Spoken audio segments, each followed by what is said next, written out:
Stories for Rebel Girls. Hello, and welcome to Goodnight Stories for Rebel Girls, the interview. I'm Taya Diggs, and I'm talking to Storm Large, who brought us the story of singer, dancer, and actress Carmen Miranda. If you haven't listened to that episode, now is a great time to go back and listen. Hi, Storm. Can you introduce yourself? My name is Storm Large. It's my real name. I am a singer, songwriter, actor, author, activist, and I'm kind of tall. So, Storm, you've been singing in bands for a lot of your life. Was there a moment you knew you wanted to be a singer? There are a few moments that I can recall, but it was born out of loneliness. I was very lonely, and then I started to realize as I got older, I would just sing, just sort of entertaining myself, and I would notice people looking at me with a look on their face of they were impressed, and they were kind of surprised that such a little kid could sing so well. And members of my family would say, oh, you just want attention. But I was secretly inside my head like, nope, I got something. If I can do something that makes people happy to see me, then maybe I won't be lonely anymore. When I sing, I shine, and people like hearing me sing. When you're writing songs, where does your inspiration come from?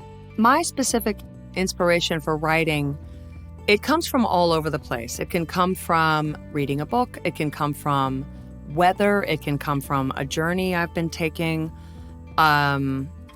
or a phrase that pops into my head. And there's song lyrics that are always floating around in my head. What if I wanted to do it, or any of the kids listening? If I had to break this down into steps, I would start with a word, a phrase, or a feeling. So think about how you're feeling and why and what. And if you're in pain, what do you do to get out of pain? If you are scared, what do you do to deal with that? If you are joyful, how do you amplify and share that?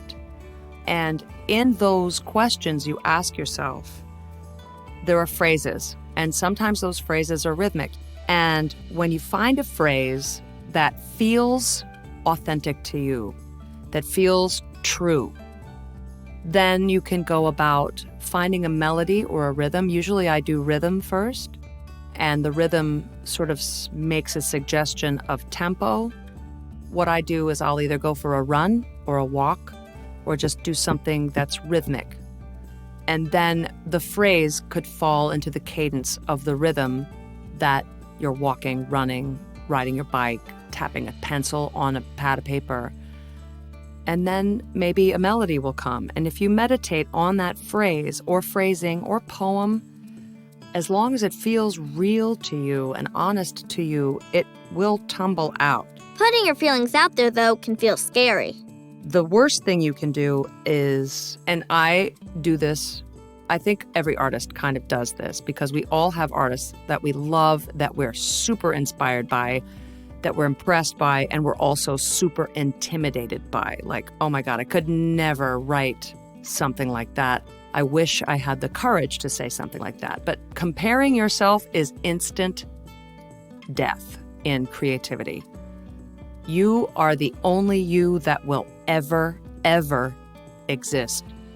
And yes, your feelings are the feelings that many of us have had and shared, but you, your body, your DNA, your path, your expression is absolutely 1,000% unique. And thank God for that, because somewhere in the future, there's going to be a little girl who's wondering who she is and wondering how to express how she feels, and she will find your song. She will find your poem. She will see your book or your painting, and it will speak to her. Storm, what makes you a rebel girl? What makes me a rebel girl, I imagine, is because, like so many before me and many after me, I was told, no, I'm not good enough, I'm not pretty enough, I'm not skinny enough, I'm not young enough. I'm not cool. I'll never make it. I'm too masculine. I'm too tough. I should sing these kinds of songs. I should dress this kind of way. It hurt. The words hurt because basically what the industry was saying to me was, you are amazing only if you weren't you. You shouldn't be you. And I thought, wow, well, since I don't really have much say in the matter, I'm just going to keep doing this because I know this is who I am. And I know I make people happy and excited when I sing.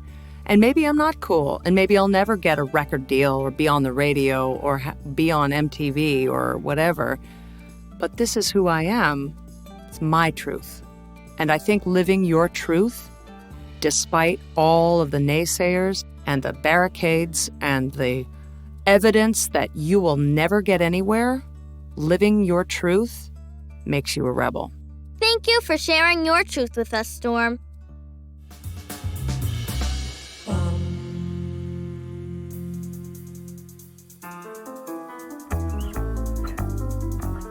If you liked the show, leave a review on Apple Podcasts or wherever you listen, and share it with all of your friends. Thanks for listening, and stay rebel.